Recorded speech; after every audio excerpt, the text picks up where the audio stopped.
ফিলিস্তিনের পক্ষে নিতে ওয়াহাবি সুন্নি হওয়া লাগে না, মুসলমান হওয়া লাগে, মুসলমান। তাই আসুন 26শে এপ্রিল রোজ শনিবার আমরা ঢাকা যাই, গণজমায়েত হবে।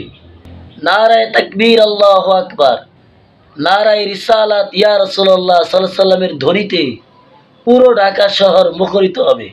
আসুন আমরা প্রত্যেকে স্বতঃস্ফূর্তভাবে ইমানের বলে বলিয়ান হইয়া 26শে এপ্রিল শনিবার আমরা ঢাকা যাই, গণজমায়েতে অংশগ্রহণ করি।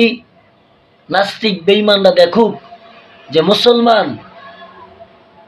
কালেমার ভিত্তিতে, ইমানের ভিত্তিতে ইসলামের জন্য দলাদলি ভুলে তারা এক কাতারে আসতে পারে, আসা সম্ভব। চলেন আমরা ঢাকা যাই, তাদেরকে দেখাই দিই। আল্লাহ পাক কবুল করুক, আমিন।